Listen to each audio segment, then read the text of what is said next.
देखिए, महाराष्ट्र के मुख्यमंत्री कह रहे हैं कि वो एक संवेदनशील सरकार है और जो भी मांग की जा रही है, चाहे परिवार वालों की ओर से या प्रदर्शनकारियों की ओर से, उसको पूरा करने के लिए सरकार तत्पर दिखाई दे रही है। ये तत्परता पश्चिम बंगाल में नहीं दिखाई दी, इसी वजह से आंदोलन क्या इतना ज्यादा बढ़ता हुआ चला गया? शाकिर अली साहब, नहीं नहीं नहीं नहीं चित्रा जी, देखिए मैंने कहा ना कि जो सीबीआई का डिमांड मुख्यमंत्री पहले ही दिन कह दिए थे ममता बनर्जी ने कि नहीं अगर कहा था, पहले दिन कहा था 1 हफ्ते के बाद सीबीआई में जाएगा। चित्रा जी 1 मिनट। हाँ बिल्कुल, टीएमसी के प्रवक्ता उन्होंने कहा था कि रविवार को, नहीं मेरी बात कंप्लीट करने दीजिए चित्रा जी, पुलिस काम नहीं कर पाई तो रविवार को सीबीआई को सौंप देंगे। हाँ बोलिए। 24 घंटे के अंदर उन्होंने असिस्टेंट पुलिस कमिश्नर को हटाया और आरजी करके जितने भी अस्पताल के आमला थे उनको हटाया। ठीक है। और साथ ही साथ पुलिस को हर तरह की कार्रवाई करने के लिए ममता बनर्जी ने ऐलान कर दिया, अपने प्रेस कॉन्फ्रेंस में कहा कि किसी को भी बख्शा नहीं जाएगा इसमें जो भी दोषी हो, क्योंकि ममता बनर्जी मुख्यमंत्री है, खुद महिला मुख्यमंत्री है, महिला की दुख दर्द को समझ सकती है। ठीक है, आप समझिए बात को। कहीं से भी 10 सेकंड का समय दीजिए।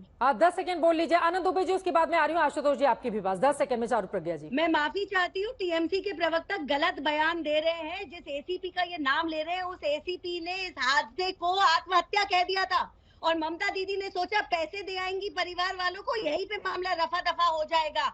संदीप घोष की इतनी सारी डिस्क्रिपेंसी निकल कर आ रही है, उसके बारे में आपने कुछ नहीं बोला। इसे बार बार ट्रांसफर करके आप वापस अस्पताल में लेकर आते थे। आप क्यों लेकर आते थे? आप पहले मेरे सवाल सुन लीजिए और उसके बाद बोलिएगा। मैं आपके बीच में नहीं बोली, आप मेरे बीच में मत बोलिए। चित्रा जी, मैं बहुत गंभीर बात बोल रही हूँ और मजाक बना के रख दिया है इन्होंने इंसाफ के नाम पर। ठीक है, बाकी मेहमानों को भी लेकर आते हैं। ठीक है आनंद दुबे जी, मैं आ रही हूँ। बंगाल को लेकर बहुत सारे सवाल हैं, लेकिन महाराष्ट्र को लेकर भी इस वक्त प्रदर्शनकारी हटने को तैयार नहीं है। आशुतोष जी, मैं आ रही हूँ आपके पास, लेकिन आनंद दुबे जी पहले आपसे जवाब। पॉलिटिकल मोटिवेटेड नहीं होना चाहिए आंदोलन, और शिंदे साहब को आपने खुद सुना, वो ये भरोसा दे रहे हैं कि संवेदनशील सरकार है, किसी को भी बख्शा नहीं जाएगा, वो किसी भी पार्टी से ताल्लुक रखता हो। भरोसा है मुख्यमंत्री की बातों पर? चित्रा जी नमस्ते। देखिए, महाराष्ट्र की जो महायुति सरकार है वर्तमान में, यह पूरी तरह निष्क्रिय और उदासीन हो गई है। इस बात से ही पता चल रहा है कि आज जब 20 अगस्त को इतना बड़ा जन आंदोलन मुंबई ठाणे से सटे बदलापुर में हुआ, जनता आक्रोशित है, जनता सड़क पर आ गई है, रेलवे ट्रैक पर खड़ी है, ट्रेनों को 5-5 घंटे से रोक दी गई है, तब जाकर इन सबके पास ये सूचना पहुंच रही कि वहां कोई घटना घटी है, वहां दुष्कर्म हुआ है और अधिकारियों को आनन फानन में सस्पेंड किया जा रहा है। और अभी भी मुख्यमंत्री जी ने कहा कि हमारी सरकार संवेदनशील है, इसके लिए जो भी सस्पेंड हम कर रहे हैं अधिकारियों को हम कर रहे हैं। तो इसका मतलब फिर अगर आपके पास जानकारी ही अब तक नहीं थी, 15 अगस्त 14 अगस्त को कोई घटना घटी है और 20 अगस्त तक अगर आपके पास सूचना ही नहीं है, और जब पूरे दुनिया में बात पता चल गई है, तब आप अपनी एक प्रकार से छवि सुधारने में लगे हैं, तो हम इसको क्या कहें? आज आजादी के 78 साल होने आए चित्रा जी, अगर न हम अस्पताल सुरक्षित कर पाए, न स्कूल सुरक्षित कर पाए, कानून व्यवस्था पूरी तरह से चरमरा गई हो। मैं किसी राज्य का नाम नहीं लूंगा, किसी पार्टी का नाम नहीं लूंगा, किसी जाति धर्म को इसमें नहीं लाऊंगा, मानवता तार तार हो रही है। हम अपनी बच्चियों को, अपनी बेटियों को, अपनी बहन को दुर्गा कहते हैं, नारी शक्ति कहते हैं। आज महाराष्ट्र में 2020 से शक्ति कानून पेंडिंग पड़ा हुआ है। अभी ये नई सरकार को 2 साल हो गए, इस सरकार ने उस पर कोई काम नहीं किया। हम नहीं समझ पा रहे हैं कि कानून व्यवस्था तगड़ी कब होगी। आप पश्चिम बंगाल कहिए, चाहे महाराष्ट्र कहिए, चाहे उत्तर प्रदेश कहिए, बिहार कहिए, कोई भी नाम बदल दीजिए, राज्य की बात कह लीजिए, लेकिन हर जगह यही उदासीनता है कि जब कोई दुर्घटना घट जाती है, जब अपराध हो जाता है, लोग सड़कों पर आते हैं, तब सरकार के कान में जू रेखती है, तब सरकार अधिकारियों को, छोटी मछलियों को सस्पेंड करने से क्या होगा? बड़ी मछलियां कहां जाएंगी? डिप्टी मुख्यमंत्री कहां है? गृह मंत्री कहां है महाराष्ट्र राज्य के? अरे हो गया बाबा आपका भी। जो भी ये घटना है बेहद दुखद घटना है और इसकी जितना भी निंदा करे वो कम है। लेकिन हमको जो आनंद दुबे से जो सर्टिफिकेट ये दे रहे हैं, उद्योगपति के घर के नीचे बॉम्ब रखने वाले और 100 करोड़ रुपया वसूली करने वाले हर महीना लेडीज बार से, उनसे हमको सर्टिफिकेट नहीं चाहिए। ये हमारी काम करने वाली सरकार है। और सामान्य मुख्यमंत्री जी ने कहा है कि एसआईटी का स्थापन हमने किया है। सुनिए, आप जो आप नहीं कर पाए ना वो हम कर रहे हैं। जो एसआईटी का स्थापन हमने किया है, हमने सब जो पुलिस ऑफिसर्स इन्वॉल्व है उनको हमने सस्पेंड किया है। हमने वो जो दोषी है उसको हमने एक्यूज्ड को अरेस्ट किया है, उसके ऊपर पॉक्सो का चार्ज लगाया है, उसके ऊपर रेप का चार्ज लगाया है। हम फास्ट ट्रैक कोर्ट में इसको प्रोसेस करेंगे और जो हमने स्पेशल प्रोसिक्यूटर जो है, स्पेशल पब्लिक प्रोसिक्यूटर, उसको भी अपॉइंट किया है। तो हमको ये आप बताने मत दीजिए कि भाई आपका क्या कार्यकाल था, आप क्या कर रहे हैं। हम एक्शन वाली सरकार है। एक नाथ शिंदे जी का सरकार जो है वो एक्शन करने वाली सरकार है और हम दोषी के ऊपर एक्शन तुरंत लेंगे। वो लड़का जेल में है और उसके ऊपर फास्ट ट्रैक पे हम कोर्ट स्टॉपिंग करके उसको कड़ी से कड़ी हम सजा दिलाएंगे। दूसरी बात जो है, एक जो विशाखा कमेटी या सती सावित्री कमेटी जो हमको स्कूल्स में बैठाना है वो हम बैठाएंगे। और जो जहां पर सामान्य मुख्यमंत्री जी ने कहा है कि जो भी कड़ी कदम लेना है वो लेंगे। उसके ऊपर जो स्कूल मैनेजमेंट है उसके ऊपर हमने कार्रवाई की है। जो प्रिंसिपल है उसको हमने सस्पेंड किया। तो दूसरे लोगों के ऊपर कार्रवाई करनी है वो हम करेंगे।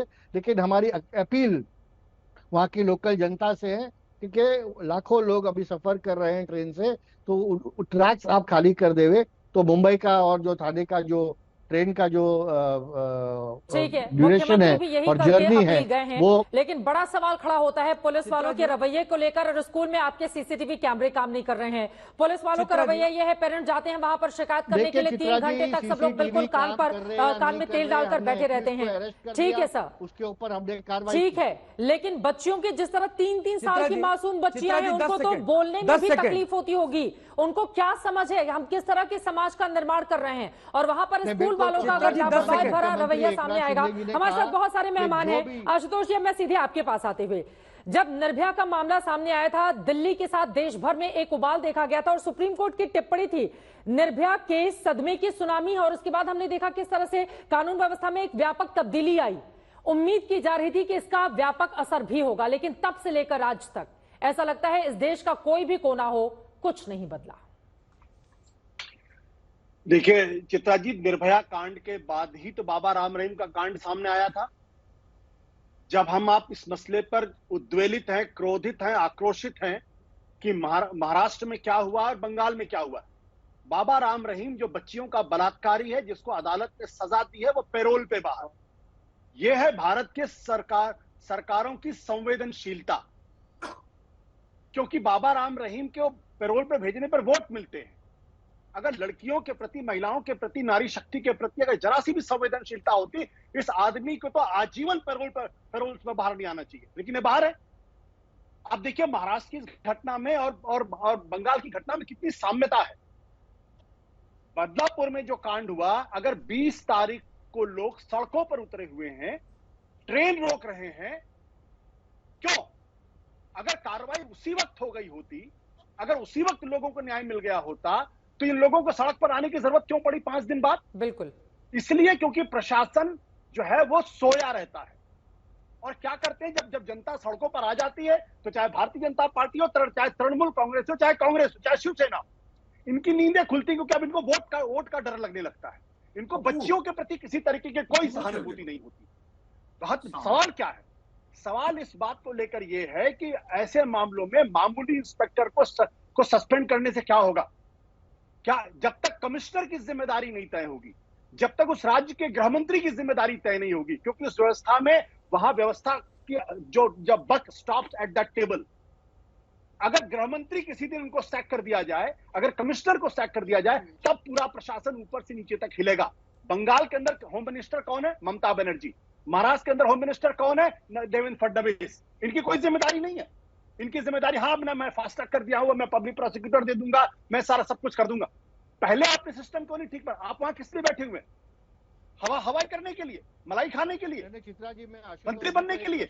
आपका काम है सिस्टम को ठीक करना, आपका काम है सिस्टम को रिस्पॉन्सिव बनाना, आपका काम है। उनकी बात हो जाए, कृष्णा हेगड़े साहब, उनकी बात हो जाए। अब सरकार में रहते हुए भी आप आशुतोष जी से सवाल पूछेंगे, ये तो ठीक नहीं है ना। उनके सवालों का जवाब आपको देना है, पहले उनकी बात तो पूरी हो जाए। पहले उनकी बात तो सुन लीजिए, पहले उनकी बात पूरी हो जाए। बाबा राम, पहले आशुतोष जी की बात सुनिए, कृष्णा हेगड़े जी प्लीज। अपने पेरोल चित्रा पे जी, छोड़ा है? मैं सीधी बात जानता बाबा हूँ राम कि रहीम जिस को दिन इस कोर्ट ने देश के पेरोल अंदर, पे छोड़ा कृष्णा जी है, कृपया क्या आप शांत सरकार रहे, के पेरोल पे छोड़ा है? कृष्णा जी आप शांत रहे, मैंने आपको बीच में नहीं बोला। कृष्णा हेगड़े जी, उनकी बात हो कृष्णा जाए, जी, उसके बाद आप नहीं, अपनी नहीं, बात को आगे जवाब बढ़ाइएगा दीजिए। प्लीज सर, उनकी बात हो जाए। मैं ये कह रहा हूं कि जिस दिन इस देश के अंदर कम से कम कमिश्नर रैंक का आदमी की नौकरी जाएगी, जब तक नहीं जाएगी तब तक बच्चियां महफूज नहीं होंगी, क्योंकि कमिश्नर के लेवल पे यह तय होता है कि हमें कितनी एफआईआर दर्ज करनी, कितनी एफआईआर नहीं दर्ज करनी। क्योंकि अगर एफआईआर की संख्या बढ़ जाएगी तो लोग कहेंगे इस राज्य के अंदर लॉ एंड ऑर्डर की स्थिति खराब हो गई है। इसलिए लगातार कोशिश होती है कि एफआईआर न दर्ज की जाए, और चूंकि एफआईआर दर्ज नहीं होता है इसलिए थानों के अंदर यह काम होता है। मुझे एक प्रश्न पूछना था। हमारे साथ दो और लोग हैं, एक भी टिप्पणी उनकी नहीं हो पाई है। चीफ एडवाइजर फेमा के डॉक्टर मनीष जांगरा भी है, राजीव रंजन जी भी हैं। चारू प्रज्ञा, आपको बोलने का अधिकार नहीं है। नहीं, किसने आपको बोलने का अधिकार नहीं, क्योंकि आपकी पार्टी हरियाणा के अंदर बाबा राम रहीम को जो बलात्कारी है अदालत ने कर दिया है, तो हमारी कौन बन रहा सरकार ने है? दिया, क्या कोर्ट ने दिया, आपको वो मुझे सरकार बताइएगा। नहीं, आप सरकार के ऊपर दोष दे रहे हैं, इतने आशीष अनुभव जी के वरिष्ठ बाद हैं, भी अगर आप आप इतनी जानकार भी बेसिक है, चीज में फर्क नहीं लेकिन कर मुझे पा रहे ये तो कुछ बात तो समस्या है बताइए, आपकी सोच में। बाबा राम रहीम को तीन लोग साथ में बोलेंगे, समझ में नहीं आएगा, प्लीज सब लोग स्काइप से जुड़े हुए हैं। आपकी पार्टी, आप सरकार क्यों बाबा राम रहीम को पैरोल दे रही है? बाबा राम रहीम पर चित्रा जी, चारू प्रज्ञा जी देखिए। आप जवाब दे दीजिए, उसके बाद राजीव रंजन जी, मनीष जांगरा जी, मैं फौरन आ रही हूँ आपके पास। ये सवाल तो महत्वपूर्ण है ना। अब देखिए, इससे इनकार तो चारू प्रज्ञा आप कर नहीं सकती हैं। जब भी इलेक्शन होता है हम देखते हैं कि ये बाबाओं की फौज बाहर आ जाती है, तो उसके पीछे राजनीतिक मोटिव तो है ना, इससे कैसे इनकार करेंगी आप? चित्रा जी देखिए, आशुतोष जी को ये फर्क समझना पड़ेगा कि सरकार कोर्ट नहीं होती है, जुडिशरी सरकार से अलग होती है, बहुत बेसिक सी बात है। लेकिन यहाँ पर अगर आप खड़े होकर उंगली उठा रहे हैं, जिम्मेदारी फिक्स कर रहे हैं, तो आप उस चीफ मिनिस्टर का भी नाम लेकर जिम्मेदारी फिक्स करिए जिसने सबूत मिटाने का काम करा, जो सीबीआई में केस भेजने से कतरा रही थी, क्योंकि बचाना था, पता नहीं किस किस को बचाना था। अपने पुलिस कमिश्नर के सामने ढाल बन के खड़ी हो जाती है ऐसी मुख्यमंत्री जो महिला होने के बावजूद कभी पीड़िता का साथ नहीं देती, आरोपी का साथ देती है। आप उनके खिलाफ आवाज उठाइए। आप फर्क, मैं आपको फिर से एक बात और बहुत गंभीरता के साथ बोलना चाहूंगी, चिल्लम चिल्ली करने वाला डिबेट नहीं है। ये मामला इतना गहरा है कि हमको रिस्पॉन्स समझना पड़ेगा। हाँ, हादसे के बाद सरकार क्या इस जिम्मेदार तरीके से काम कर रही है या रफा दफा कर रही है? आप प्रोटेस्ट की बात करते हैं, प्रोटेस्ट तो बंगाल में भी हुई थी ना। बंगाल के प्रोटेस्ट का क्या हुआ? जो पकड़े गए उसमें से टीएमसी के कार्यकर्ता निकले।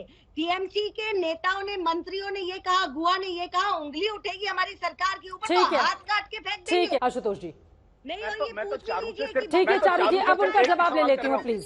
ठीक है, मैं चारू प्रज्ञा से एक सवाल कर रहा हूँ कि यहाँ पर उनको बीजेपी के प्रवक्ता के नाते नहीं, वो बीजेपी के प्रवक्ता के नाते नहीं, सिर्फ मेरे एक सवाल का जवाब दे दे। क्या बाबा रहीम, क्या बाबा ये राम रहीम जैसे अपराधियों को क्या पैरोल मिलनी चाहिए या नहीं पैरोल मिलनी चाहिए? मैं एक सवाल पूछ रहा हूँ चारू प्रज्ञा से, वो महिला है, क्या बाबा राम रहीम को बार बार पैरोल मैं भी आपसे सवाल पूछ रही हूँ। सहमत है इससे? सच किस और बालों साफ को बोलने की हिम्मत रखिए और ये कहिए, कांग्रेस को कहिए, प्रतिनिधि दल को कोलकाता भी भेजे, बदलापुर भेजे, हम रोक नहीं रहे हैं, बट कोलकाता भी भेजे। कोलकाता क्यों नहीं भेजा 10 दिन से? चारू प्रज्ञा है, क्योंकि राजनीतिक फायदा क्यों हो रहा था ना कोलकाता में? महाराष्ट्र के मसले पर